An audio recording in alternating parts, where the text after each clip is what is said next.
वृंदावन के मंदिरों का वो रहस्य जिसे आज तक नहीं सुलझा पाई है दुनिया। राष्ट्र चंडिका न्यूज। ब्रजमंडल के दो प्रमुख शहर मथुरा और वृंदावन, एक भगवान श्री कृष्ण की जन्मस्थली और दूसरी वो जगह है जहां किशोरावस्था में श्री कृष्ण ने अपनी लीलाएं की थी। वृंदावन सिर्फ श्री कृष्ण की लीलाओं ही नहीं बल्कि राधा कृष्ण के प्रेम व रासलीलाओं की वजह से भी भक्तों में काफी लोकप्रिय है। पूरे साल मथुरा और वृंदावन में हजारों भक्त श्री कृष्ण व राधा रानी के दर्शन के लिए आते हैं, लेकिन कृष्ण जन्माष्टमी के समय ये संख्या लाखों में पहुंच जाती है।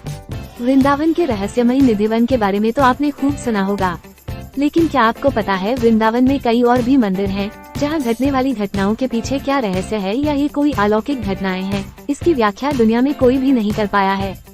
आइए वृंदावन के रहस्यमयी मंदिरों के बारे में आपको बताते हैं। रंगमहल। वृंदावन का रंगमहल ऐसा मंदिर है जिसके बारे में कहा जाता है कि यहाँ भगवान श्री कृष्ण और देवी राधा हर रोज आते हैं। यह मंदिर काफी रहस्यमयी माना जाता है। कहा जाता है कि इस मंदिर के दरवाजे रात के समय खुद ब खुद बंद होते और सुबह में फिर खुद से ही खुलते हैं। मंदिर के अंदर पुजारी हर रोज भगवान श्री कृष्ण और राधा रानी के लिए बिस्तर लगाते हैं। मंदिर में माखन मिश्री का भोग और राधा रानी के श्रृंगार का सामान रखते हैं। सुबह के समय जब मंदिर का द्वार खुलता है तो बिस्तर पर ऐसी सलवटें पाई जाती हैं, मानो रात में भगवान ने यहाँ विश्राम किया हो। माखन मिश्री का प्रसाद खाया हुआ मिलता है और देवी राधा के श्रृंगार का सामान भी अस्त व्यस्त रहता है। मान्यता है कि यहाँ भगवान श्री कृष्ण और देवी राधा रास रचाने के लिए आते हैं। मंदिर में अगर कोई छिपकर रासलीला देखने का प्रयास करता है तो वो पागल हो जाता है, लेकिन यहाँ कौन ऐसा करता है, इस रहस्य से अभी तक पर्दा नहीं उठ पाया है। वृंदावन का तुलसी वन। वृंदा का अर्थ तुलसी होता है, इसलिए वृंदावन का शाब्दिक अर्थ तुलसी का वन होता है। कहा जाता है कि वृंदावन में तुलसी के 2 पौधे लगाए गए थे, जिनसे यहाँ वन उत्पन्न हो गया है। मान्यता है कि यहाँ तुलसी के पौधे रात के समय गोपियाँ बन जाती हैं, जो श्री राधा व कृष्ण के साथ रास रचाती है। कहा जाता है कि इन पौधों से तुलसी का एक पत्ता भी साथ में लेकर नहीं जा सकते हैं। अगर ऐसा किसी ने करने का प्रयास किया तो वह भारी विपत्ति में फंस सकता है। मान्यताओं के अनुसार पूरे वृंदावन क्षेत्र में 1-2 नहीं बल्कि तुलसी के कुल 16,108 बड़े बड़े पेड़ हैं, जितनी भगवान श्री कृष्ण की पत्नियां थी। निधिवन के पेड़। निधिवन की रहस्यमयी होने के साथ साथ निधिवन के पेड़ भी अपने आप में रहस्य छिपाए हुए हैं। इस वन में उगने वाले पेड़ों की शाखाएं ऊपर की तरफ ना बढ़कर नीचे की तरफ बढ़ती हैं।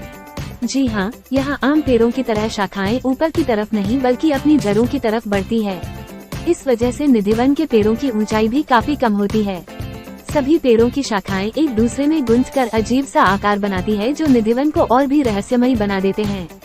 मान्यता के अनुसार निधिवन में रात के समय श्री कृष्ण देवी राधा समेत अपनी अष्ट सखियों के साथ रास रचाते हैं।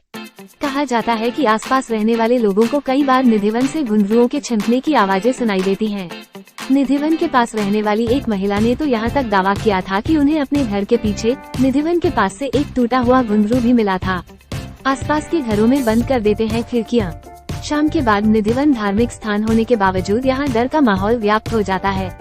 स्थानीय निवासियों का दावा है कि घुंघरुओं की आवाज सुनने के बावजूद कोई भी श्री कृष्ण, राधा रानी और गोपियों की रास लीला देखने की हिम्मत नहीं करता है।